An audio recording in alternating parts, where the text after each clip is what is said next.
Hey, welcome to the Destiny Help Desk podcast, a show that's designed to help you with the little bits of the Destiny 2 online game.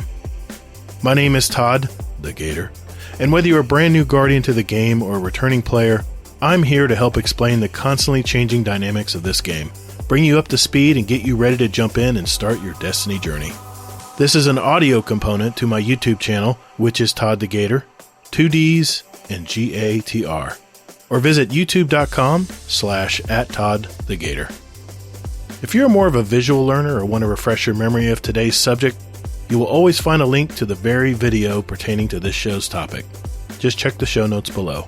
If you have any questions for me that I might answer on the show at a later time, email me at toddthegator@gmail.com, or you can send me a voicemail with your question at speakpipe.com/DestinyHelpDesk. All of these links, as I said earlier, will be in the show notes below. You can find me on Twitter at ToddTheGator as well. All right, on with the show.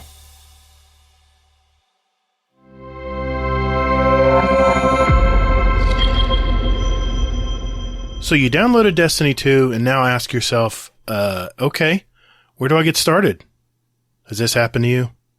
I've heard some newer gamers in my community ask this question for a while now, and I've decided to answer that very question for you today. In this podcast, I'll explain the 3 phases your Guardian will go through to complete and get the most out of this enormous and fascinating game. I was browsing through YouTube a few days ago and came across a huge YouTuber that plays multiple games with millions of followers, and he was returning back to try Destiny 2 once more. I was confounded, hell, even embarrassed as a Destiny content creator, when this very experienced professional gamer couldn't figure out where to go, what to do, or even where to start. I had so many longtime friends from Call of Duty and Battlefield days trying Destiny 2, and then quit when it's too difficult or frustrating to figure out. So I decided to put a podcast out and immediately made this show. Now, I'm sure some of you out there might be saying things like, Gator, what about doing it this way? You know, my friend told me to do it this way. I hear you. And yes, there's other off-the-beaten-path ways to slowly level up your Guardian, but I have 5 Destiny alt accounts. I love the progression process of Destiny 2. I know I'm the weird one in the community, but I've tested all kinds of approaches to leveling, and I keep coming back to the method I'm going to describe today. In addition to my alt accounts, I have over 3,500 hours played in Destiny 2 on my main account alone. So yeah, I love this game, and I want you to also. I've seen lots of frustrated new and returning Guardians out there with that deer in the headlights look. I know when I first played this game, my ADHD wouldn't let any flashing icons stay lit until I crossed it off my list. So what do you need to get started? If you're a new gamer to Destiny 2, I highly advise you to create your character, of course. Make it your own, and believe me, I realize the customization isn't the greatest. I know there's no beards, but you should be able to come up with something that agrees with your palette. Once you do that and select your new character, you'll immediately see the very first opening cutscene that we all saw on day 1 of Destiny back in 2014 when it first came out. Please, by all means, don't skip it. Enjoy where Destiny began, and you will gain at least a small piece of insight into what this game's all about. I said small because there's so much story that opens up once you get to the meat of the game. If you're a returning Guardian, depending on where you left off, I still recommend doing this first step as the new Guardian. This step is something Bungie, the developer of the game, added into the world to at least give the new players some direction, as well as reward them for the time spent. This first step is called the New Light Quest. Once the initial cutscene ends, you'll be thrusted into the very first mission that we all started playing in the original game. You will start your journey on the old Russian territory on Earth, called the Cosmodrome, where you will gain some weapons, learn how to use your controls, and face down the very first enemy race, the Fallen. I don't want to spoil too much here, but I want you to experience it for yourself. The mission will guide you along. Just follow the hints on the screen and look for the diamond waypoints that tell you where to go next. Now, don't stop the podcast after I say this next statement. This storyline is not fully representative of the awesome sauce that is Destiny 2. The missions are simple and somewhat tedious and a little grindy. But like every other RPG game out there, you'll need to get past this quest in order to set yourself up for the next step. As you complete more and more missions, you will slowly open up more planet destinations and activities available to you I highly recommend not skipping these missions and experience everything that Destiny has to offer. I skipped some activities early in my Destiny game and found out that some of the activities, once I tried them, I loved them. And some, maybe not so much. But only you will know for sure once you try them. I've played the New Light quest several times on alt accounts, so I know what lies ahead. But keep this in mind. If you complete this quest line, you will accumulate some decent weapons to get you started. You'll have opportunities for some exotic weapons in the form of exotic quest lines, which they aren't too difficult to complete. Also, though, you'll be gaining more and more higher power weapons and armor along the way. A little tip when leveling up your gear, you can always keep any gear you like and just put it in your vault in the tower. That's the central hub of the game. And you can hold up to 600 total items, which seems like a lot. But in this game, loot piles up very quickly. Just know that white and green and some purple legendary armor and weapons can be reacquired from a collections tab. So there's no need to hang on to it. But here's the tip. Always keep your highest power weapons and armor in your vault or your inventory on your person, as this will track what next powerful item will drop for you. If you delete it, you delete that power. The next lower power gear will count. So don't delete any gear. That's the highest power. You can delete it if you like after your next higher replacement is acquired. The New Light quest line is supposed to gently guide you as well as help you out with power, so that when you're done with it, you'll be somewhat prepared for what comes next. So eyes up, Guardian. Alright, so you've completed the New Light quest line and you're not just a noob that just got off the Destiny bus. You'll be at a higher power level. You'll have a starter pack of weapons and exotics, and you'll know the way around the worlds that make up Destiny 2. In this next phase, Phase 2, you'll now have some options in how far you want to go down the rabbit hole of the Destiny story. This also might be a great place to start if you're returning to the game after completing the New Light experience in the past. Also, depending on what you choose, some investment in the game may be required. In this step, you'll really come to a fork in the proverbial road, so to speak.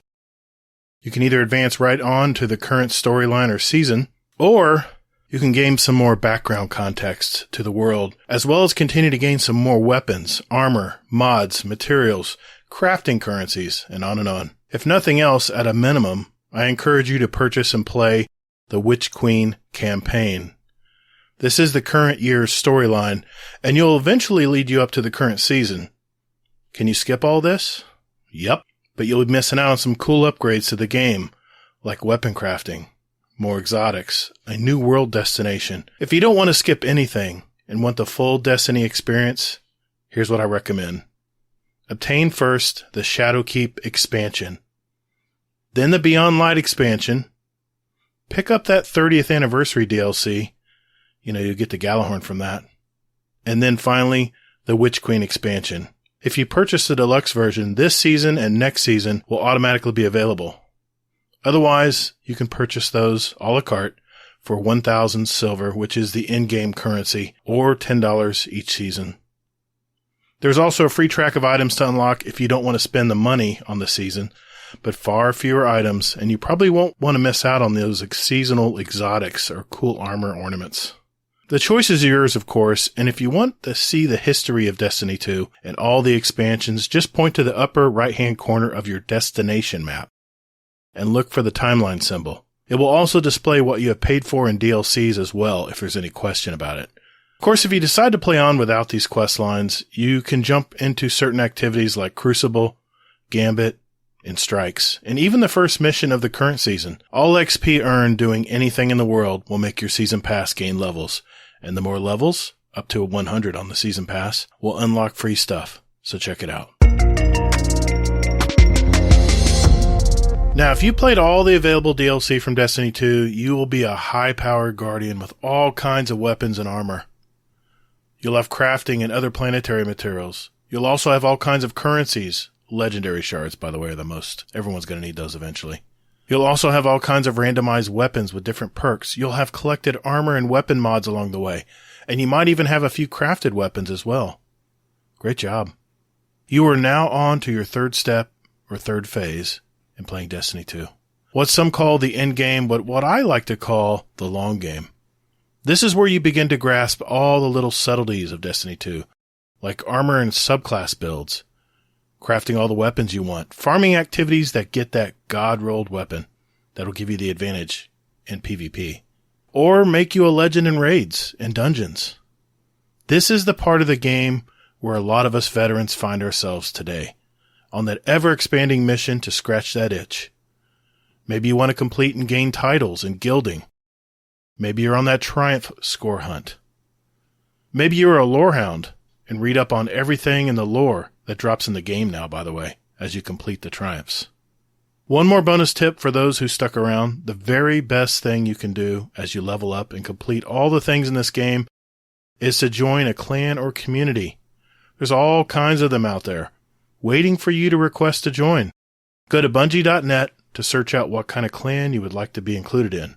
The more fellow Guardians around you, the more they will want to help you along your journey, and you all work together to form long-lasting bonds of friendship, as well as level up your clan. You can even create your own if you're so inclined, or you can join ours. We have a wide range of Guardians from almost every time zone around the world that can help you out. So join our Discord community, say hello and ask questions. In our Discord, there are no stupid questions in Destiny, so go crazy. You'll learn so much in little time, and everything is much more fun with a group. Almost every activity in the game can include fire teams, so jump in. Oh, and if you haven't figured it out yet, I'm a Phase 3 Guardian, and my current goals in the game is to 1, finish out the current seasonal storyline, as it'll build out to the next season. 2, I love weapon crafting in this game. I've always leveled up all the guns when I played Call of Duty and Battlefield, and I want to do the same thing here. First, I'll start with my favorite weapons, and then I'll finish out with my remaining available ones. There's 61, by the way, total, as of the date of this podcast. So I'll be busy for a while. But it's fun working on the little mini projects in Destiny 2, and at a pace I decide. Hey, by the way, if you're curious what all this weapon crafting is all about, I'll be releasing an episode soon, talking about how to guide you and complete weapon crafting. So check it out. This is where you decide what kind of Guardian you want to be, and the story goes on. Every season opens up another new storyline and all the goodies that go with it, like cool weapons and armor, new abilities and subclass options, and other things in the future that we may not even be aware of yet. Bungie's pretty good at keeping their cards close to the vest. All I know is Bungie has created a wonderful game that I consider my hobby to escape and relax, to continue to wonder, hey, what's next? Hey, thanks for listening to this episode. Hopefully this will give you an overall picture of what this game is all about. There's way too much to list in just one episode, so keep your eye out for future ones, where I'll be talking about another subject in the world of Destiny 2.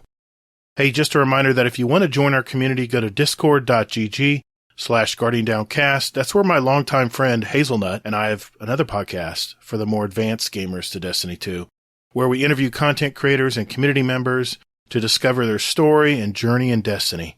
We also talk about the current issues in the community and the game, and go over the latest news from Bungie.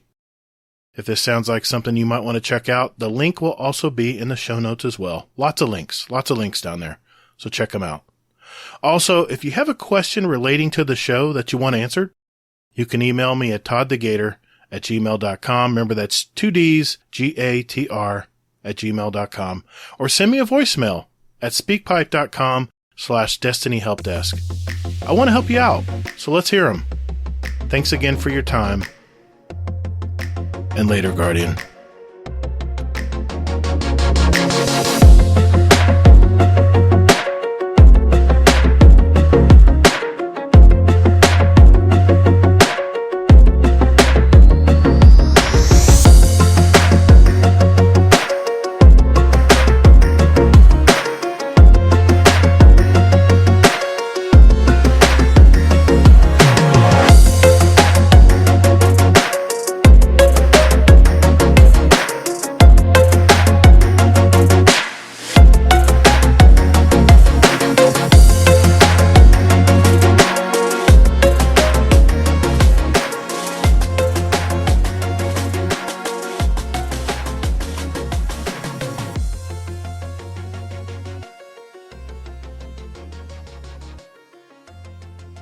Guardians are measured by their ability to come back from defeat.